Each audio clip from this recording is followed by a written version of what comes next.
ನಾನೊಬ್ಬ ಸಾಮಾನ್ಯ ವ್ಯಕ್ತಿಯಾಗಿ ಕಾನೂನುಬದ್ಧ ಹೋರಾಟ ಮಾಡ್ತಾಯಿದ್ದೀನಿ. ಆದರೆ ಈ ರಾಜ್ಯದ ಮುಖ್ಯಮಂತ್ರಿ ಅಂತ ಜವಾಬ್ದಾರಿ ಸ್ಥಾನದಲ್ಲಿರೋ ಮುಖ್ಯಮಂತ್ರಿಯವರು ಕಾನೂನುಬದ್ಧವಾಗಿ ತಮ್ಮ ಹೋರಾಟವನ್ನು ಮುಂದುವರಿಸದೆ ಜನರನ್ನ ಪ್ರಚೋದಿಸುವಂಥ ಕೆಲಸನ ಮಾಡ್ತಾಯಿದ್ದಾರೆ.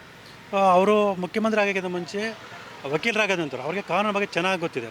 ಇವಾಗ ನಾನು ಸುಳ್ಳು ಪ್ರಕರಣ ದಾಖಲು ಮಾಡಿದ್ರೆ ದಂಡ ಪ್ರಕ್ರಿಯೆ ಸಮಿತಿಯ ಕಲಂ 482 ಪ್ರಕಾರ ಮಾನ್ಯ ಉಚ್ಚ ನ್ಯಾಯಾಲಯಕ್ಕೆ ಅರ್ಜಿಯನ್ನು ಸಲ್ಲಿಸಿ ನನ್ನ ವಿರುದ್ಧ ಸುಳ್ಳು ಪ್ರಕರಣ ದಾಖಲು ಮಾಡಲಾಗಿದೆ, ಇದನ್ನು ರದ್ದುಪಡಿಸಿ ಅಂತೇಳಿ ಮನವಿ ಮಾಡ್ಕೊಳ್ಬೋದಾಯಿತು.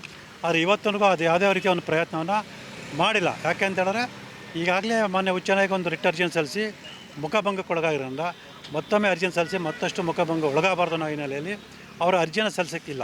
ಹಾಗಾಗಿ ತಮ್ಮ ವಿರುದ್ಧ ಇದರ ಸುಳ್ಳು ಆರೋಪ ಮಾಡಲಾಗಿದೆ ಹಾಗೆ ಅಂತೇಳಿ ಹೇಳುವ ಮೂಲಕ ನನ್ನ ಇದ್ರ ಬಗ್ಗೆ ನೀವು ಹೋರಾಟ ಮಾಡಬೇಕಂತ ಜನರನ್ನ ಪ್ರಚೋದಿಸುವ ಮೂಲಕ ಸಮಾಜದಲ್ಲಿ ಅಶಾಂತಿ ಉಂಟು ಮಾಡುವಂಥ ಅಂದರೆ ಸಾರ್ವಜನಿಕ ಆಸ್ತಿ ಪಾಸ್ತಿ ನಷ್ಟ ಉಂಟು ಮಾಡುವಂಥ ಕೆಲಸಗಳನ್ನು ಮಾಡೋದಕ್ಕೆ ಮುಂದಾಗಿದ್ದಾರೆ.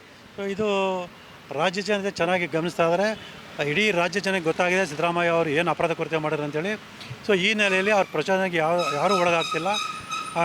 ಮತ್ತು ಅದಕ್ಕೆ ವಿರುದ್ಧವಾಗಿ ಸೊ ನನಗೆ ಹೆಚ್ಚಿನ ಬೆಂಬಲವನ್ನು ಕೊಡುವಂಥ ಅಭಿಮಾನ ವ್ಯಕ್ತಪಡಿಸುವಂಥ ಕೆಲಸಗಳು ನಡೀತಾ ಇರೋದನ್ನು ನೀವು ಗಮನಿಸ್ಬೋದು.